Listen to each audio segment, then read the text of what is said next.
What's good, YouTube, man? It's your boy KB Reacts, man. I'm back with another video, man. Today, we got Lil Durk is being snitched on by 6 different people. Not 1, not 2, not 3, not even 4, man. Not even 5, man. We got 6 people snitching on Lil Durk, man. Now, not gonna lie, bro. It's looking like, I ain't gonna lie. I'm gonna be real with you. I'm probably one of Lil Durk's top listeners. Like, I ain't gonna lie, I bumped Lil Durk and I bumped YB. They like right. Well, I ain't gonna lie, I probably bumped more YB than I probably Lil Durk, but I for sure bump a great amount of Lil Durk. Like, if a nigga look at if somebody look at my my Apple replay, it's gonna be a whole lot of Lil Durk. But man, it's looking like my boy Durk ain't coming out no time soon, man. We not finna hear too much new music from my guy, man. And it definitely kind of hit different. Definitely feel different with Durk out the game. But I ain't gonna do too much talking, bro. We got the Durk is getting snitched on by 6 different people. The follow for OTL Lil Durk. Make sure y'all boy like, comment, subscribe, and man, drop a comment on what y'all want me to react to next time. Let's get it. Let's get it. With all of the self-incrimination that Durk had done over the course of 2023, it would only be a matter of time before people began to put things together. And unfortunately for Durk, on the internet, Reddit forums, and in YouTube videos, people would continue to speculate on these quite obvious crimes. I personally released a 4-hour documentary about Quando Rondo's life and the attempts to end it in 2023 that had over 4 million views before the feds officially filed charges. But I was by no means the only one making these speculations. In his February 2024 interview with DJ Vlad, FBG Butter would ask how Durk is still outside when everybody knows that he paid to have Quando killed and got Pab killed by mistake. Who the name get brought up and with actually proven facts that you done paid me some money to go kill a motherfucker.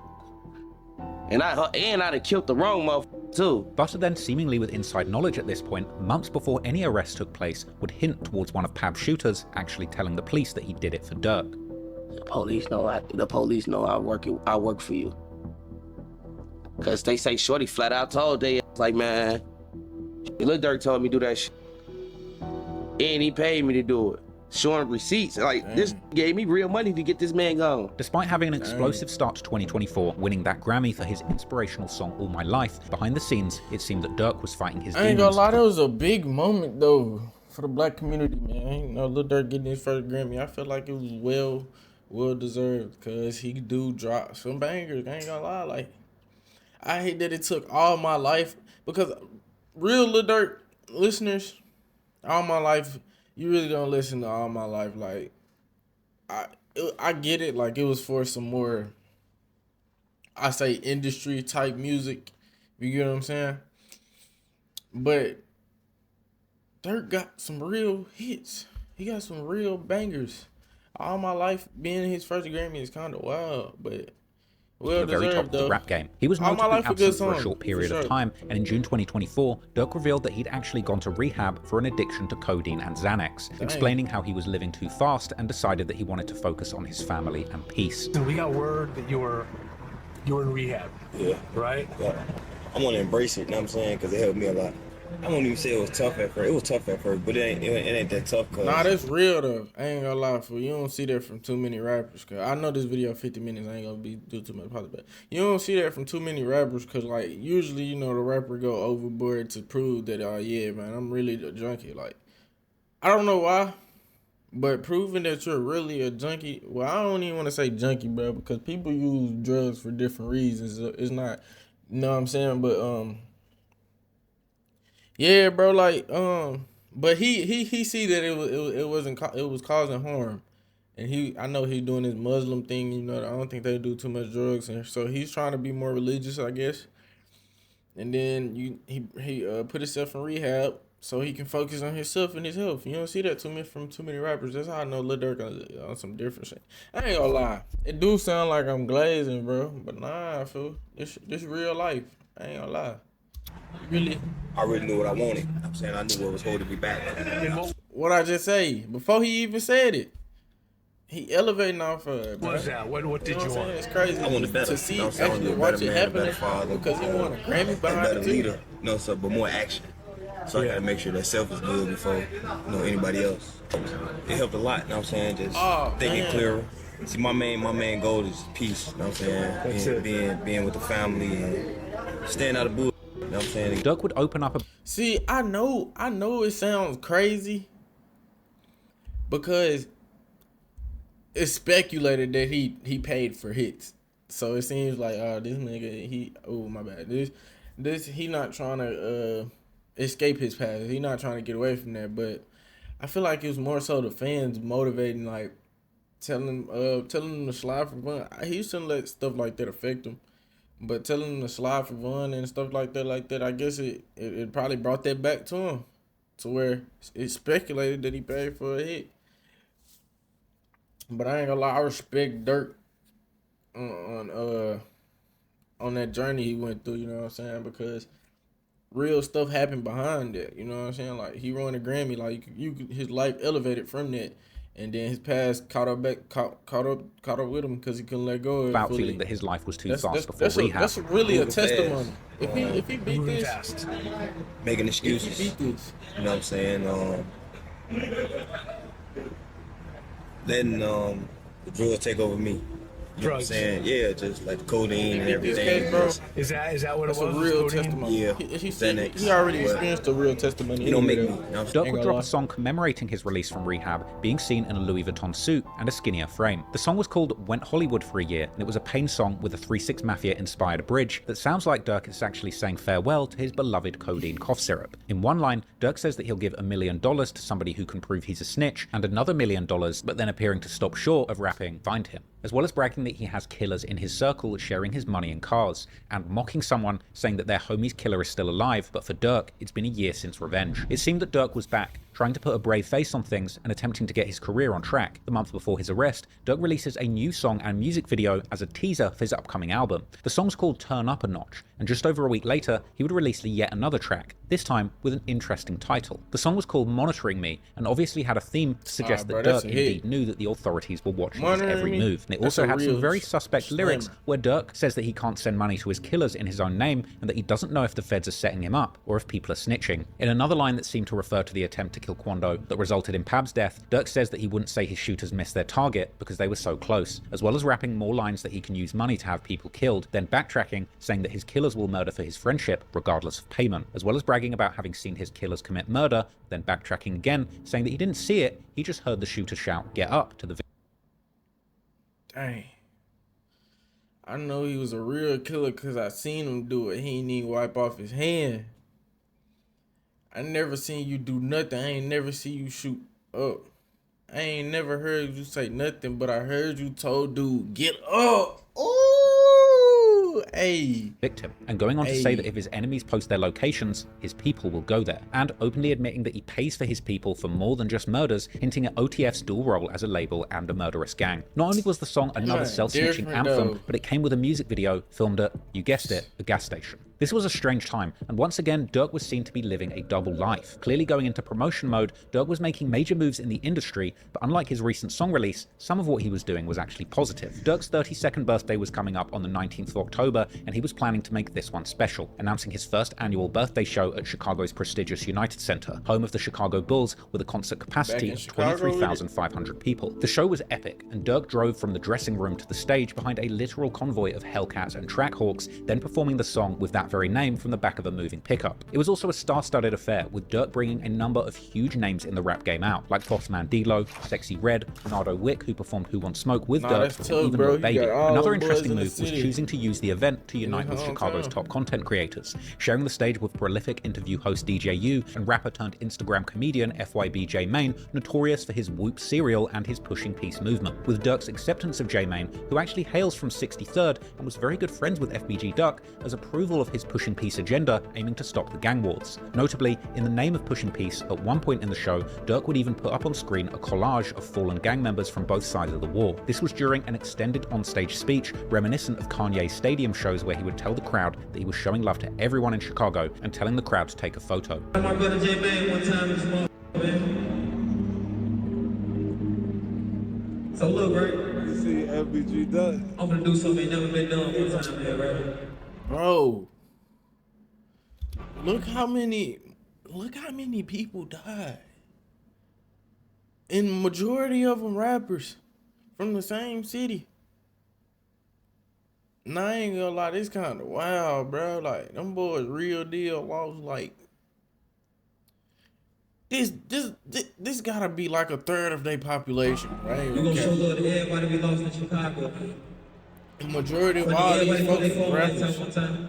It's people at For everybody when we lost in Chicago, everybody, even if your face ain't on here right here, still showing love. and there's more people than The show that. looked absolutely lit, and I really wish that I was there, because it's kind of Still sad to real imagine with both those put it on Durk the and the screen, over push your 20,000 feet, bro. fans watching that this may very well have been Durk's last show. By this point, he was at the pinnacle of his career. With a huge catalogue of bangers, he would rap that hit got after released. hit back to back on stage to the sold-out stadium. It's a huge reminder of how much he very well may have just thrown away. But then again, despite releasing a They song got called released, Monitoring Me, Durk's situation with the law seems surprisingly good at this point. Strangely, in September, he announced that his felony record had been wiped clean of all cases, with Durk saying how he believed that everybody should get second chances at life. Seemingly, now able to travel internationally, Durk would make the most of his newfound freedom with lavish trips abroad. Durk was even invited to dinner with Sheikh Mohammed bin Maktoum Bil Juma Al Maktoum, a member of Dubai's royal family, where he received an ornate cane as a gift. And Durk also made his first ever trip to my home country, London in England, with him appearing outside freestyling in front of the iconic clock tower Big Ben and in the streets of upmarket Knightsbridge, even attending an NFL game with UK legends of the rap game, current king of UK drill Central C, grime clash veteran Chip, and road rap pioneer turned podcast pioneer Young Spray. Well, them UK boys different.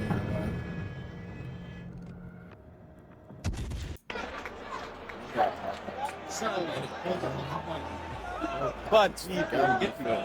Come on, man. Bad people. But despite the smiles, many people thought that Durk was cleaning house, knowing that bad news was just around the corner. In Durk's last IG Live, he was seen praying, perhaps asking the Lord to spare him from the consequences that may have been lurking. Also in October 2024, rap media would report that Durk's children had been sent on a trip to Disneyland. Perhaps this was truly an acknowledgement that their father was going to be absent for the remainder of their childhood, as the heartbreaking news would only be days away, and ultimately, on October the 23rd, 2024, things would come crashing down, when 5 affiliates of Lil Durk's Only the Family record label were arrested and indicted on serious charges, including conspiracy to commit murder for hire, committing murder for hire involving a death, and the use of a machine gun in a violent crime resulting in death. After the 5 members of his Only the Family crew were arrested in Chicago, it was only a matter of time before the feds would grab Durk himself. He likely knew the clock was ticking after news broke of his close OTF associates being taken off the streets. Durk would reportedly book multiple international flights in an attempt to not only get away, but also confuse the authorities and keep them guessing what his next move might be, with 3 flights all being booked to Switzerland, Dubai, and 1 private jet that was headed to Italy. Durk was in Miami and South Florida at the time, and according to an affidavit by FBI agent Sarah Corcoran, the Chicago rapper was attempting to flee to Italy before his arrest. All international flight bookings made on Durk's behalf would raise suspicions that Durk was planning to evade capture, and the feds would immediately swoop in, and then the music would finally stop. As 2 days after his 5 friends were arrested, before Durk could board that private flight to Italy, federal agents would intercept him in Broward County, Florida on October the 25th. US Marshals would apprehend him, charging him with conspiracy for allegedly arranging that hit on fellow rapper Quando Rondo. The US Attorney's Office for the Central District of California would announce the arrest of Lil Durk on charges of conspiracy to use interstate facilities in a murder-for-hire plot that resulted in a fatality. I want to begin now with some breaking news. Rapper Lil Durk is charged in a murder-for-hire plot. Lil Durk's real name is Durk Bank, and he is from Chicago. This is his mugshot from Florida, where he was arrested last night and is being held without bond. Bro, imagine watching the morning news and then you just see Lil Durk arrested. I know this probably was crazy. Like, whoa. Talking about Durk Banks. Just say Lil Durk. It's only hours after 5 people associated with his music business were also accused and taking part in that murder-for-hire plot. Now, the plot targeted rapper Quando Rondo's cousin, who was killed in 2022. They telling the bit. See, this is for clicks and likes, bro. So how are you gonna be like rapper Durk Banks arrested, but then you gotta say, oh, he was arrested for killing Quando Rondo's cousin. You gonna say Quando Rondo Because you know people know that his name, they don't know his real name. You said Durk a real name, and then you put Quando Rondo in there for clicks and likes. I ain't gonna lie. Investigators believe it was retaliation for the earlier murder of Chicago rapper King Von. Local rapper and Grammy winner Lil Durk is being held behind bars in South Florida, charged in a murder for hire plot back in 2022. The FBI says he was arrested while trying to flee the country. Investigators believe Lil Durk put out a hit on another rapper, Quando Rondo, in retaliation for the earlier murder of Chicago rapper King Von. They didn't even have to mention King Von. They explained in the case, bro, this they didn't even have to mention King Von though. Like, that literally proves that they covering this just for the likes.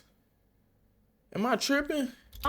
Rondo's cousin also died in a shooting at a Los Angeles gas station caught on camera. Several of Lil Durk's associates have also been arrested in connection with this same plot. The superseding indictment filed against Lil Durk himself would paint a detailed and damning picture of OTF as a criminal enterprise that was allegedly led and directed by Lil Durk himself. According to prosecutors, OTF operated not just as a music collective, but also as a violent organization. I guarantee if he was doing some positive stuff, they would never posted it how they posted it right there.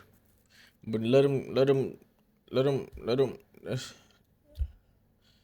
Was engaged in murder, assault, and intimidation to maintain its dominance in the Chicago and broader music scene. The indictment alleges in black and white that Durk placed a bounty on Quando Rondo, promising financial rewards and lucrative opportunities within OTF to anyone who carried out the killing, and confirming that the murder of Pab was indeed revenge for the killing of King Von. Not only that, but this music-turned-murder enterprise had been incredibly sloppy in their actions, as the indictment would reveal an alleged text exchange where Durk would reportedly advise his shooters not to book no flights under no names involved with him. A tragic exchange suggesting that he was actively trying to cover his tracks and that his shooters had been incredibly cheap and reckless. And soon, Durk's situation would surpass Diddy's as the most trending topic in the rap media. Not only that, but those close to him would begin to find themselves under the magnifying glass too. In the aftermath of Durk's arrest, eyebrows began to raise about his ability to potentially influence the justice system and politics, with questions being asked about whether the mayor of Chicago would be giving back a $150K donation. But most importantly, all eyes would be on those in the indictment, both named and unnamed, as people would begin to uncover the dark, violent backstories of the perpetrators,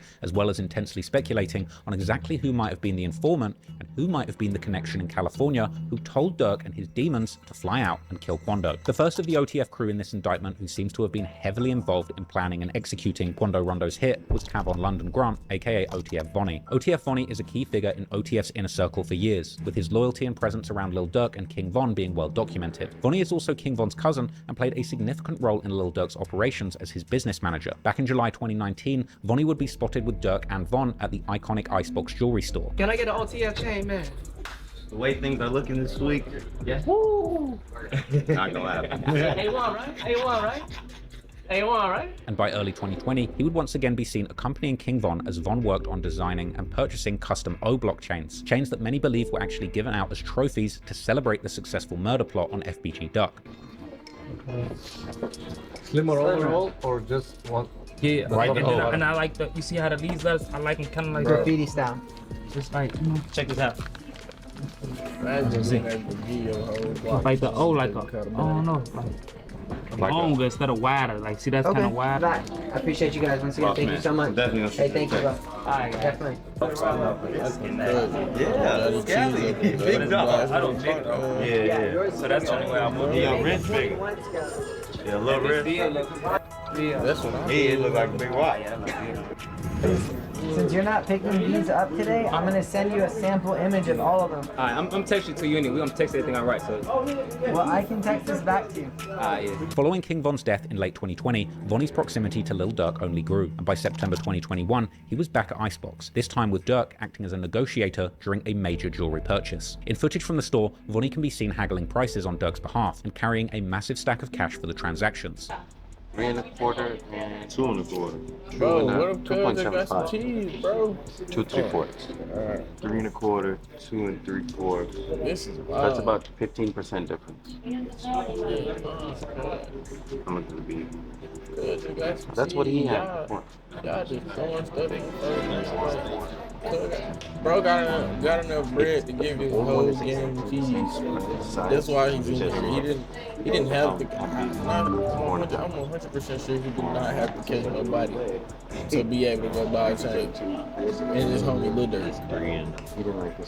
Grown-up perks, zero grown-up stress. With AAA, it pays to be a member. You seeing this? I feel like Durk. Your setup wants Opera Sure GX. I don't know him personally, but I would have. Appreciate it. Hey, he did just up that. That's my birthday now.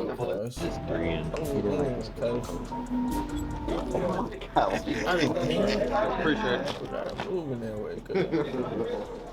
Chief. That's my birthday now. Walking around. You ain't even know. You ain't even know I had. Big B-Roll in the pen. No, that's how it go. That's how I ain't even know B-Roll. Yeah, man. Birthday behavior, man. Okay. It's like you were concealed the Tom Hagen. Watch. Godfather, you're Tom Hagen.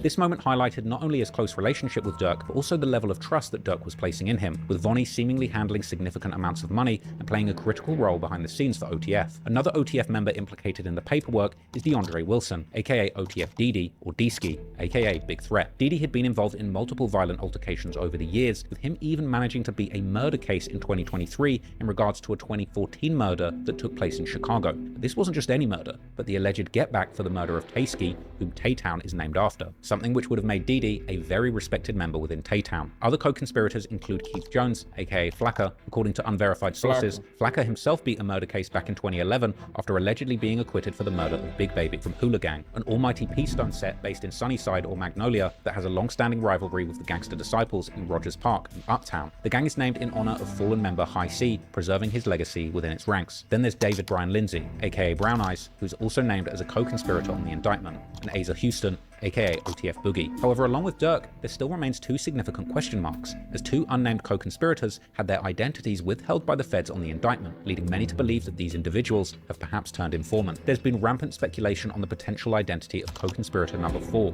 particularly LA rapper and rising podcast and content star Brick Baby, mainly due to him being one of the first people that had said that Durk slid for Von. For Von, right? Yeah. They say you can't say that no more. You can't say that no more.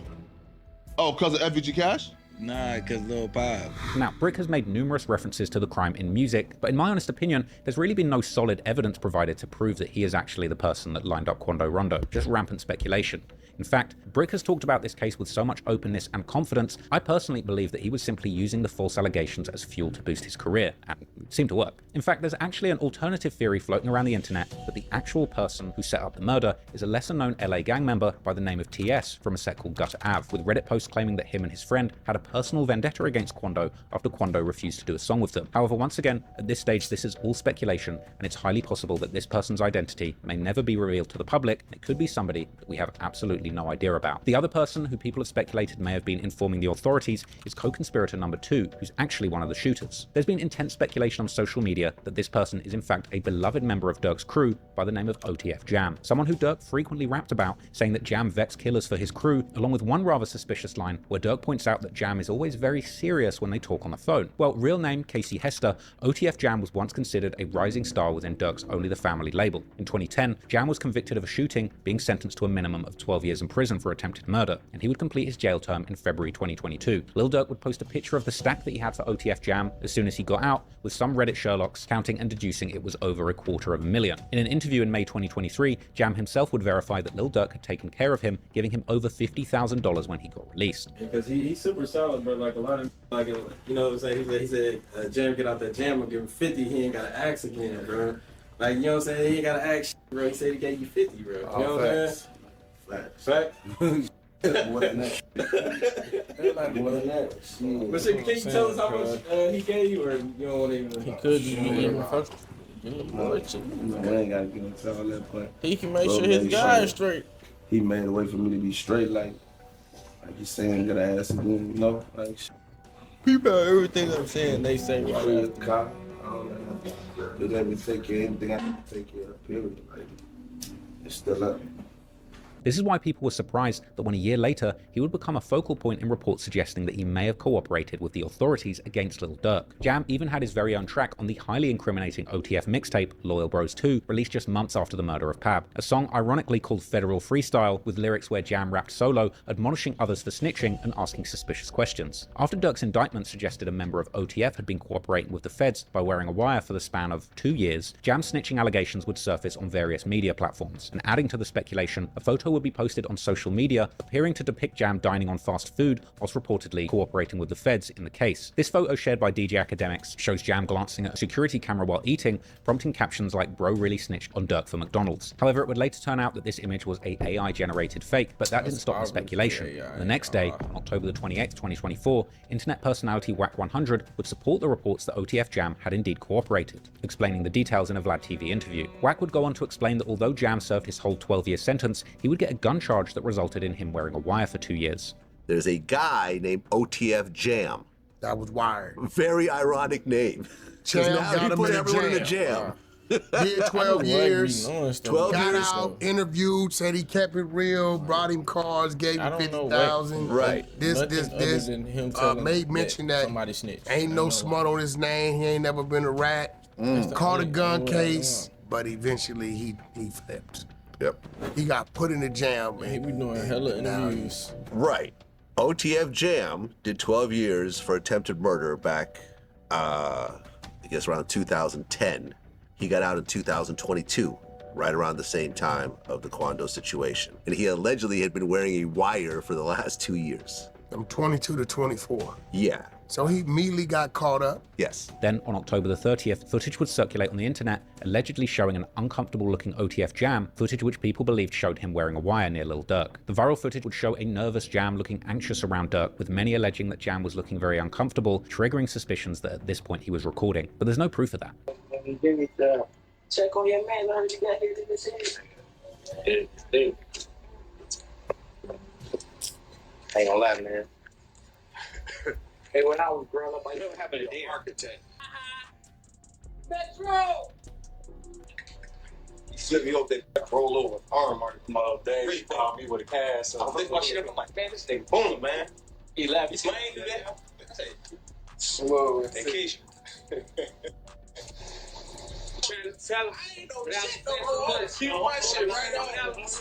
Additionally, unverified claims would surface alleging that Durk had actually ordered a hit on a woman speculated to be close to OTF Jam after suspecting Jam of being an informant. According to an interview between Academics and Chicago reporter Trench's News, the mother of Jam's child actually contacted Durk after Jam was arrested, and Durk refused to pay his bond. An apparent threat was then made to Durk. Get bonded out then.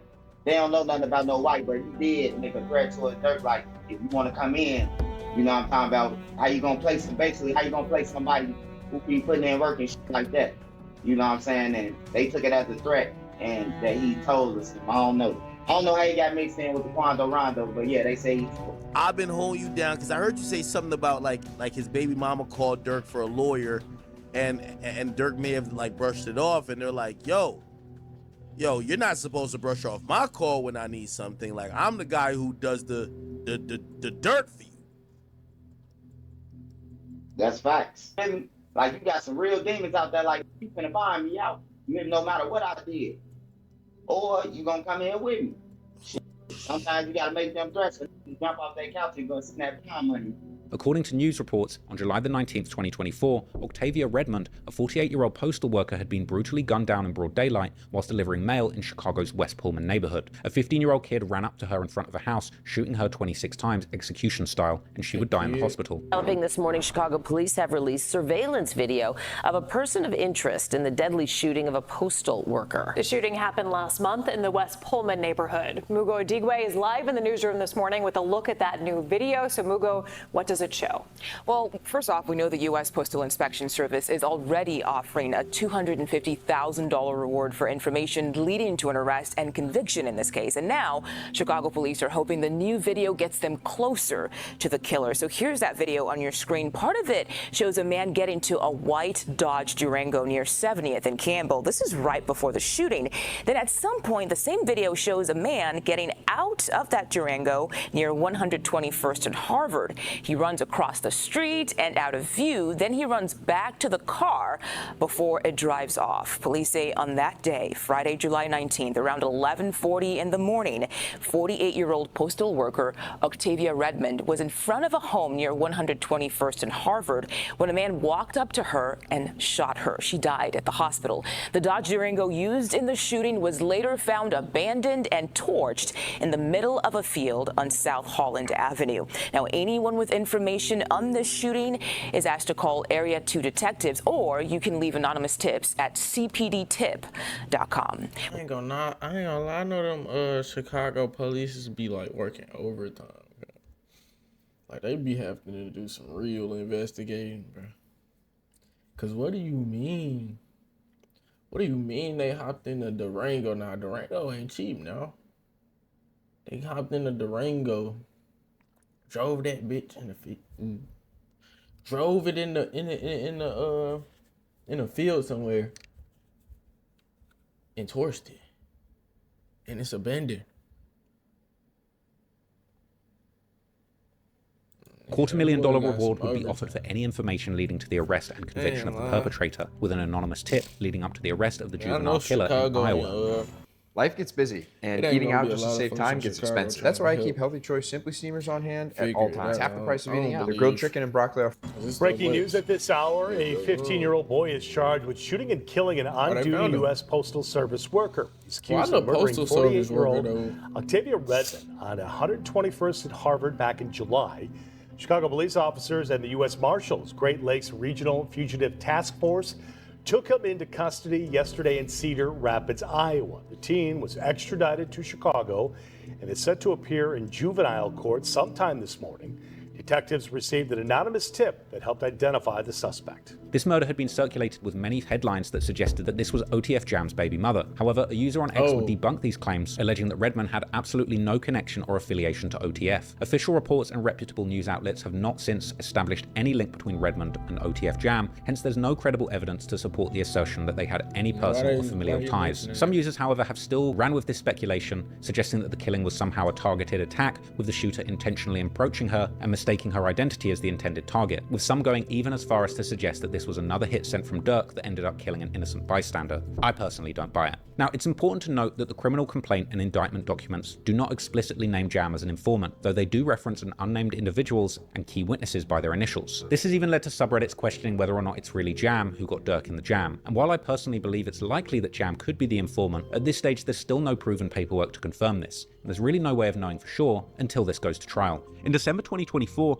OTF Jam would finally break his silence with a scathing social media post denying being the snitch in the case and accusing other OTF members of disloyalty and sloppy behavior, attracting the attention of law enforcement rather than him. Right. Later paperwork would come out that there was a confidential witness. Now, this is confidential witness 1. Okay, this is information and good news for Durk. But, okay, now we're hearing there's as many as 5 or even more confidential witnesses, all right? But apparently, confidential witness 1 was the first person to give information on multiple bounties being placed by Lil Durk, including the one that actually led to the murder of Lil Pab. But apparently this person wasn't personally involved in the hit. And there's been a lot of speculation as to whether one of the shooters was actually, you know, on the hit, whether one of the shooters was actually on the hit and then, you know, turned witness, or maybe helped orchestrate it and then told the feds. But basically this CW1 has been kind of like a big question mark for a lot of people. So here is the breakdown. It says, good news for Durk, they won't be using any of the evidence seized from his X account and iCloud account, but they can use other accounts as they don't belong to him. Now on to confidential witness 1, which is basically stating that they knew Lil Durk allegedly placed multiple monetary bounties on who Durk was beefing. That includes Duke, Richo, and more, totaling up to 6 potential hits. Also, confidential witness 1 has stated that he has an account of Lil Durk's alleged involvement in Lil Pam's murder, which is significant evidence to them, so the snitch matters to their prosecution. He also was a little help in getting them probable cause to search Durk's account in the first place due to cooperation. CW1 also provided a range of information on shootings and other violent crimes committed by OTF members. To end with, CW1 also stated he had information that Lil Durk placed the bounty on Quando Rondo's life that led to the murder of Lil Pab. All of CW1 info is lined with red below CW1's name in photos. RIP Bezu will always be remembered. Free Durk. Okay, so this basically says the government reviewed the evidence it seized from the bank's X and iCloud accounts, determined it will not seek to admit them in its case in chief any such evidence. Yeah, he needed a drink break. Interestingly enough, okay, I had the theory that people were saying this is a win, they're not going to use it, they didn't find anything. I don't think they found anything useful that they want to use in his X and iCloud accounts, but I do think possible messages that he sent to other people who want to submit their own iCloud accounts, confidential witness 1 to 5 perhaps, they might show their iCloud. We don't need Durk's iCloud account if we got that from other people. And now here, as you can see, this is where the confidential witness kind of mentions a few different things, all right? Where they're mentioned in the paperwork. It says following the murder of King Von, it wasn't actually murder, the affidavit disclosed that confidential witness 1 knew that Durk placed monetary bounties on the murder of people with whom he was feuding, including 6 other individuals. So that's 7 people. Confidential witness is basically saying Durk put bounties on 7 people total. They basically corroborated, this says there's significant evidence that corroborates confidential witness 1's accounts of Durk's involvement in Savia Robinson's murder, specifically bank and flight records, and an associate of Durk Banks coordinated and paid for 5 of the co-conspirators to fly to and from Southern California using a credit card linked to Banks and OTF. And then there's a redacted section here. Oh, my bad. I want you people to understand, when they're saying CW1, all right, is giving all of this information, they're saying there's evidence that corroborates CW1. If CW1 basically says, look, Durk said that he was going to line us all up to go out there and do the murder, and then it's paid for on Durk's credit card. A lot of people said, oh, him booking the credit card and him saying don't put nothing on no names related to me, that is all well and good. But when you got a witness that's basically saying, yeah, I was involved in this shit, and yeah, that's what happened, and then the credit card receipt says the exact same thing, now you got a problem. Now you got multiple bases of evidence coming at you. Now, I wonder what's redacted here. I think this is probably something very explosive. This probably is something that would identify who CW1 is, if I'm completely honest. And it says, just like the funding for the hitman's flights, records also showed that Durk's credit card was used to purchase the hitman's hotel room the night before the murder. Again, I can't impress this upon you enough. I'm not hating on Durk. I'm not wishing on his downfall. But at the end of the day, everybody said, how could he have been involved in this? He was in Los Angeles at the time of the murder. They're talking about his credit card was used to purchase the hitman's hotel room from the night before the murder. That's a smoking gun. Okay, I'm sorry. We love Durk's music. Some people want him to be free. I don't want him to be locked up, but I do want justice, because I do feel like you can't just be out here killing people, having people hit, and it's like, oh, whoops, you know, we didn't hit the person we were supposed to hit. Let's just slide. No, that's not cool. And so this says to establish probable cause to search for evidence related to the violation of the RICO and VICA statutes. The affidavit contains information about OTF structure and the history of violence, specifically based on the FBI special agents' review of law enforcement reports, conversation with other law enforcement agents, and conversations with confidential witness 1. The affidavit states that in addition to OTF being a rap collective, it's also an association of in fact, of individuals who engage in violence, including murder and assault, at the direction of defendant banks to maintain their status in OTF. The affidavit stated that confidential witness 1 provided information about shootings and other overt actions that OTF members took to commit violence on behalf of OTF. Now, this is a bad look now. This is the Lil Durk family over everything cover art, all right? And these aren't necessarily the people that are getting brought into this case, but he positioned and portrayed OTF as a criminal organization. This is 2019. This is for clout. You wanted people to think you are armed and dangerous. Do not approach. Years active unknown. Status active. Family size 100 made men. I know this is a joke. And I know this is the United States of America versus Lil Durk and OTF. I know this is a joke. And this isn't me trying to dunk on Lil Durk or disrespect anybody. But careful what you wish for. You know, you can manifest good things in life and you can manifest bad things in life. And no doubt that while this was being put out there as a cover art, like, bro, it's real life death behind it. Like, I know that, but like, if you gonna charge a man, I don't care how it looks, bro. You have to be fair. Like, this doesn't mean anything. If they using this against him, bro, that's wild. I ain't gonna lie. That's literally not. This is just a creation, bro. You feel me? I get what they're saying, but like, office somewhere in America, there was an FBI office creating a literal suspect board just like this with the real people involved. And Lil Durk, he put himself at the top as the boss, circled himself, and now we're seeing him circled inside. Why did you order 20 gallons of hot sauce?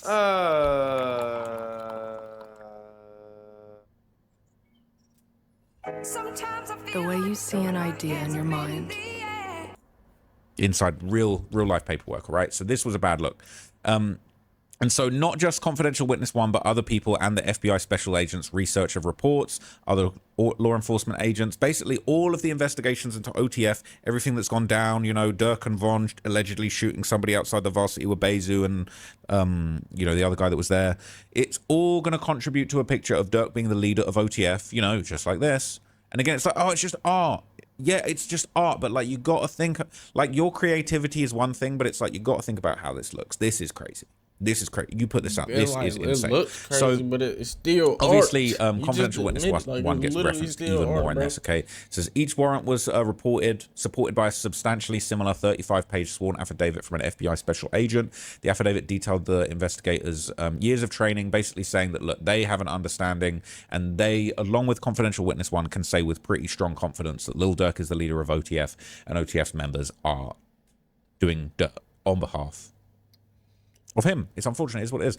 So basically it says the Chicago-based hitman traveled to LA to murder one of the rivals. They're saying that Durk ordered the murder plot, and among the evidence referenced is information provided by, and this will likely say background information about CW1.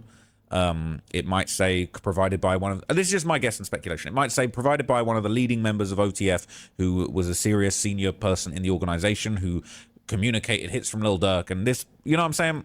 Information provided by, they've redacted it because they don't want to identify who it is at this stage, but it will be somebody with a whole lot of position and rank in OTF, and it's really bad news that this is getting out there.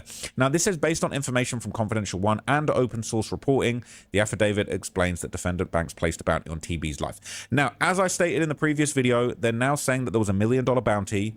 And this is what it is. CW1 is going to corroborate and say, yes, there was $1 million bounty on his head. Open source reporting, this is probably going to be, you know, Quando dropping all these songs talking about $1 million hit on his head. Other people talking about we got $1 million on him. We want him to go collect. I'm pretty sure Durk has some lyrics where he hints that he's got bounties on people's heads. You know, money make them hitters pop out that you ain't seen before. And that's literally what ended up happening. So it's a bad look, but we're always trying to find... Okay, we're always trying to find out who these confidential informants are. Okay, so let's move on. Now, when OTF DD filed a motion to sever his case from Durk's, he would state that he's not included in the message groups and he wasn't a part of any plans to attack, you know, O-Block members, as there was basically some paperwork that said that OTF, under the guidance of Durk, or the leadership of Durk, was basically planning to have people from O-Block killed or hurt because they weren't sliding for Von. But interestingly enough, this document would identify prosecutor witness number 1, PW1, as somebody who was privy to that conversation. And, you know, some people might think that that's Jam, some people might think that's other people, but this place says DD's lawyer threw Durk under the bus to try and get separate trials. And essentially, this would say, you know, Mr. Banks, aka Durk, to an alleged bounty for the killing of Stefan Mack. Mr. Wilson, this is DD, is not identified in connection with this incident. He's trying to distance himself, but ironically, this actually might have accidentally given people a bit more of a bit more rope to try and find out what was going on with this prosecutor witness number 1. So this says the 2023 April text chain in the Duke feud. The notice claims a group text between Durk and OTF members, including DD, as well as Antonio Jones, aka Booney Mo, and PW1, who is still secret at this stage, basically reflected Durk's frustrations that O-Block wasn't retaliating for King Von's death.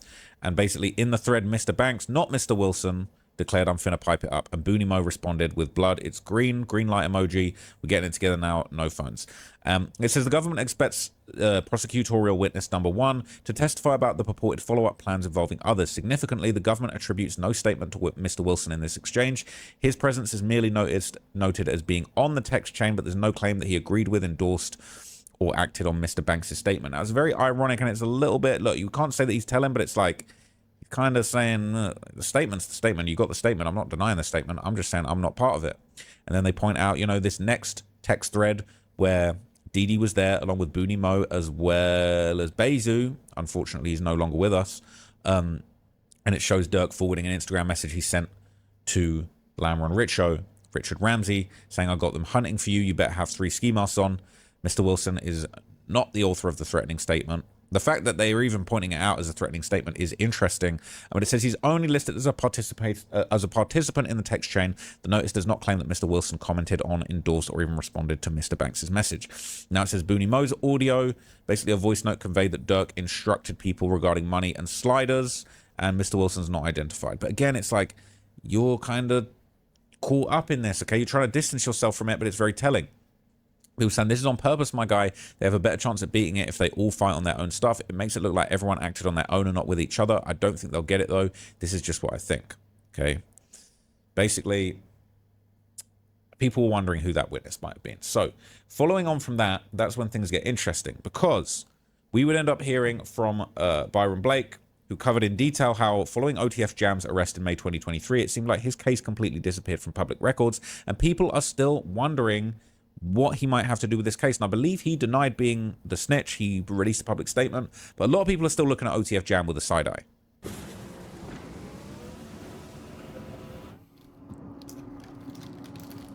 Stuff getting crazy, dog. I ain't lying.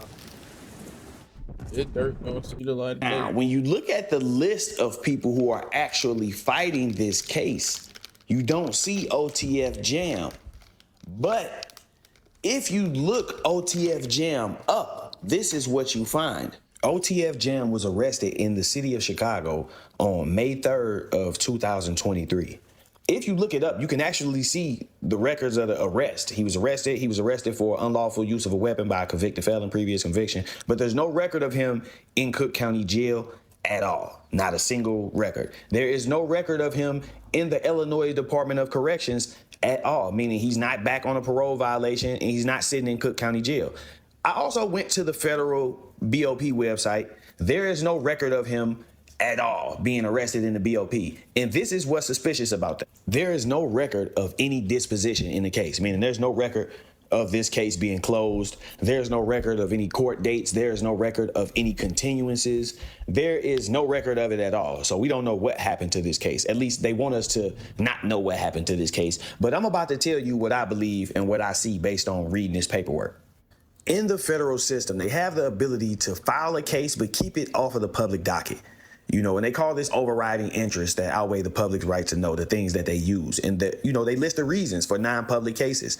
Among those reasons are preventing people from interfering with evidence tampering. You know, it's an ongoing investigation, you know, so they don't want people to know what's going on. Protecting individuals, informants, cooperating witnesses from retaliation of harm, safeguarding sensitive data. So, you know, they'll file a case and the case will exist in the system, but only the lawyers and the courts have access to the docket, can actually see that it exists, look it up, see what's going on in the case. This is because, like I said, they want to protect witnesses. If a person gets indicted federally and they start to cooperate, people know they have a federal case, and all of a sudden people start getting indicted, then it's easy to put together, okay, he got caught, now we all catching cases. It's easy to put that together. And sometimes some of the information will tell you what the situation was that got them charged. So in this case, they are saying that the jury will be instructed to consider with caution the testimony of a person who has charges and has been convicted and given a plea deal for crimes that arise out of the same conduct as the people who are on trial. So there's still a lot of questions outstanding, all right? People saying it smells like a rat. The lawyers are going to do Jam dirty on the stand like Woody. Okay, a lot of people are still looking suspicious, but it says not only had he not said nothing, he hasn't done anything either. Wild goose chase, ain't no snitch until somebody is convicted. Free smirk. Okay, so I do feel like they're saying Jam is a ghost in the paperwork. He won't be a ghost on the stand. He has to take the stand. I did Fed time 2016 to 2021. In the Feds, you can look at convict's lanyard, go back to the unit or law library and look that person up. Just that fast, you'll find the rat. Jam may not even live through his sentence. If he does, they'll put him in a rat yard. They guaranteed him safety in some way, but guess what? They can't protect him in most facilities. The inmates are also workers for the captains, lieutenants, wardens, and the crazy thing is, other inmates will get on TrueLinks and notify other inmates in other prisons and let them know the rat's on the way. You cannot avoid confrontation, and eventually it will come once sentenced, unless he is in witness protection programs. Jam and Volley going to get airlifted from a compound they end up doing time at. So, on to Vonnie. Now, Interestingly enough, okay, as in December 2022, okay, there would apparently be an incident that went down, and recently linked footage has now gone down to show that OTF Vonnie was actually arrested 3 months after the murder of Quando Rondo's cousin Lil Pab in a highly suspicious arrest that was related to his license plates, but some people think the way that his demeanor was during this arrest was kind of interesting. So did you find the registration? I'm trying to find Those plates don't come back to that bin, and this bin doesn't come back to anything. So they're saying those plates on the car don't come back to the VIN number on the car, and this VIN number doesn't come back to anything. You driving a hot car. That's what it's saying. You driving a hot car. You should be driving this whip. This ain't added up. This ain't making sense. And he feeling that pressure. So any paperwork. Those plates don't belong on this car. So what car do they belong to? I don't know. I can't find the car. I can't run your bin because it's not coming back to a state. It's not registered. So that's why I need your registration. So how did I get all of this? Like, how did you know? That's plate stickers. So this does belong to the plate. The plate doesn't belong to the vehicle, is what I'm trying to tell you. You want to talk to me? Not all of them. Let me see, pop the door open real quick.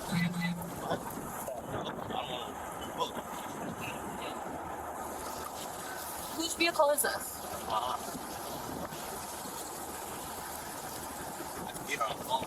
This right here.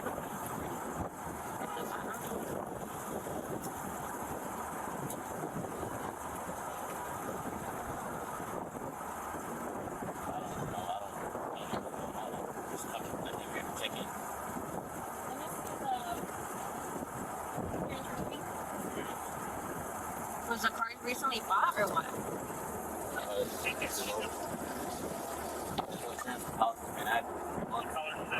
How long have you had the car for? I just got the car. The car's been in Chicago for a holiday.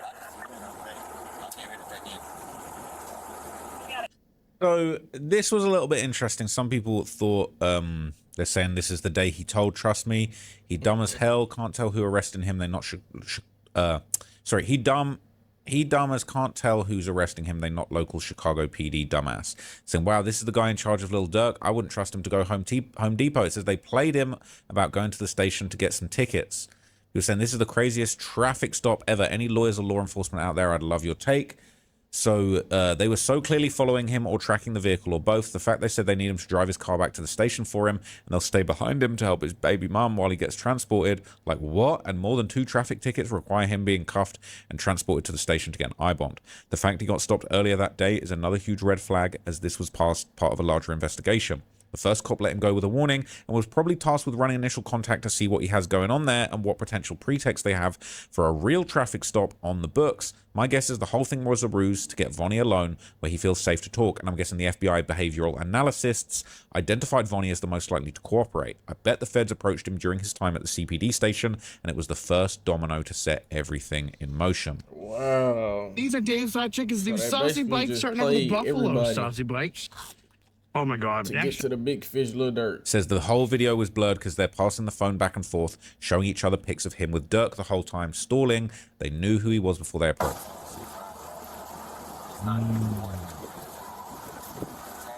Pics of him with Durk, that's what they're saying. The plates are connected to different pins. So they're trying to see that real insurance, okay? 15 minutes in, and they didn't even search the car yet. Yep, the feds must be right across the streets. Okay, the video is blurred because he's a witness. Anytime someone is a witness, they hide their identity. This just exposed him as a rat on the Durk Rico. So yes, something is up, writing tickets at the police station. Never heard of that. They don't do it here where I'm at. Wow. Everyone's saying he got tricked. What exactly was he supposed to do? Say no thanks? People are saying, oh yeah, he told. A lot of the time, if you're being investigated, they have local PD pull you over. Now finishing that video, that's clearly what this is. It's all BS. And if he was smart, he should have known what was going on. So it's how they let him put the car back in drive. What the F, right? It's crazy. So apparently, all right, Vonnie would basically tell the police that he had been pulled over earlier, all right, and he didn't realize that this was the reason that he was currently being detained. So he would basically talk about being pulled over earlier and basically would, I don't know if playing dumb is the right word, of just being dumb, but either he was playing it quiet or he must have realized at a certain point, like, yo, like, I'm hot right now. I'm being tailed by the feds. Old car, and relate that message to them too, because they're the ones driving. Definitely, yeah. plates don't come back to the car, we can tow the car for that. Yeah, I understand. I literally got pulled over earlier today. I was on Orleans and, not Orleans, the next one up in between Superior and Orleans. I had kind of like, did like a pump stop at the stop sign, and the guy pulled me over. I was like, I apologize. Thankfully, he didn't write me a ticket, but he did run my license and ran my tag and everything. Yeah. He said it wasn't nothing wrong, so I don't care. No, there's just no vehicle that comes, information that comes back in on the tag. I don't know why you didn't say anything earlier. Literally, I got pulled over.